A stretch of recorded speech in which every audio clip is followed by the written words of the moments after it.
இல்லையா? பாத்தி கட்டி மிளகா போட்டிருப்பாங்க இல்லையா? இது வாய்க்கால இருக்கும். இந்த பக்கம் தண்ணி பாய்ச்சிக்கிட்டே போய் திருப்பி இந்த பக்கம் மறித்து பாய்ச்சிக்கிட்டே வருவாங்க. அந்த மாதிரி நீ கரெக்டாக வந்தால் மாறி மாறி 3 வருஷம் முடிஞ்சதுன்னா ஒரு ரினியூவல் பண்ணுறது மாதிரி அப்படி மாற்றி பண்ணி விட்டுக்கிட்டே போய்கிட்டே இருக்கலாம். அப்படி போய்கிட்டே இருக்கலாம். நீ நிமிந்துட்டீங்கன்னா இங்கேயும் நிமிந்துருவோம். அவ்வளோதான். 3 வருஷத்தோட அங்கே கிணத்துல தண்ணி இருந்தால் தானே 2 பக்கம் மாற்றி மாற்றி பாய்ச்ச முடியும். மாற்றி போயிடும்.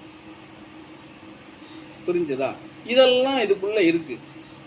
இதெல்லாம் இதெல்லாம் இவ்வளவு விஷயத்தும் நான் உங்கள் முன்னாடி கடைபிடிக்கணுங்கிற அவசியமே இல்லை. எந்த அவசியமும் இல்லை. அடப்போயா நீ பயணம் பண்ணா புடைச்சிட்டு போகிற இல்லைனப்போ அப்படின்னு சொல்லிட்டு நான் போயிட்டே இருக்கலாம்.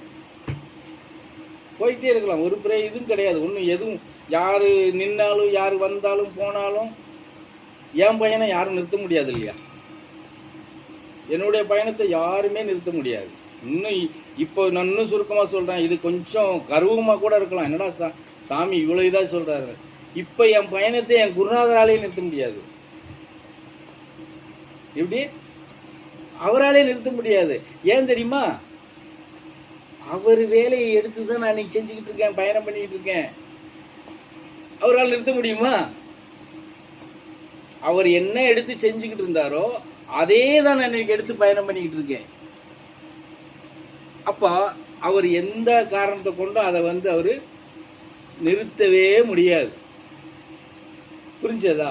அப்போ இது யார் வந்தேன்னா யார் போனேன்ன?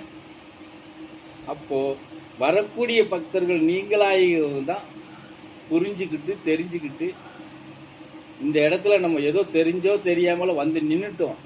நின்னதுக்கு ஏதோ ஒரு நல்வழிப்படுத்துகிறாங்க. அதை நம்ம தெரிஞ்சு நல்லா கெட்டியாக பிடிச்சிக்கிட்டு இன்னும் நம்ம மேன்மை அடைஞ்சிடணும் அப்படின்னு நீங்கள் தான் பயணம் பண்ணுமே தவிர எல்லா காலத்துலேயும் உங்களை உட்கார வச்சுக்கிட்டு நான் இதவே பாட்டு பாடிக்கிட்டே இருந்தோம் அப்படின்னா சரியாக இருக்குமா என்ன? ஏன் எல்லாரும் அப்படி ஒரு இதுலயே இருக்கிறீங்க? சொல்லுங்க சாமியா.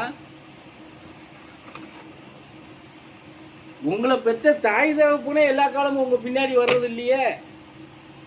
உங்க கஷ்ட நஷ்டத்துக்கு கை கொடுத்துறாங்களா என்ன? இல்ல சாமி. அப்புறம் எதுக்கும் ஆசைப்படாத ஒரு ஒண்ணுக்கு மத்த பரதேசி எப்படி உங்களுக்கு எல்லா காலத்திலயும் உங்களுக்கு கூட்டிக்கிட்டே தெரியுவான்னு நினைக்கிறீங்க? இன்னும் அவங்கள விட இன்னும் நாங்க பொசுக்குன்னு துண்டை உதறி தோல்ல ஓட்டு விசுக்குன்னு போற ஆளுங்க. எப்படி? அப்ப நீங்க தான் அதுக்கு தகுந்த மாதிரி அப்படி போயிடக்கூடாதுன்னு நீங்க தான் ஸ்ட்ராங்கா பிடிச்சி நிக்க வைக்கணும். ஆனா நீங்க நிக்க வைப்பீங்களா? எனக்கு தெரிஞ்சு அப்படி ஒன்றும் தெரியல. ஒன்றுக்கு ஒன்று ஒவ்வொரு நாளைக்கு ஒரு நாள் எல்லாரும் பலகீனம் அடைகிறீங்க, மெத்தனை போக்காகிறீங்க, நம்பிக்கையிலையும் பின்னடைவு ஏற்படுது. எப்படி சரியா வந்துடும்?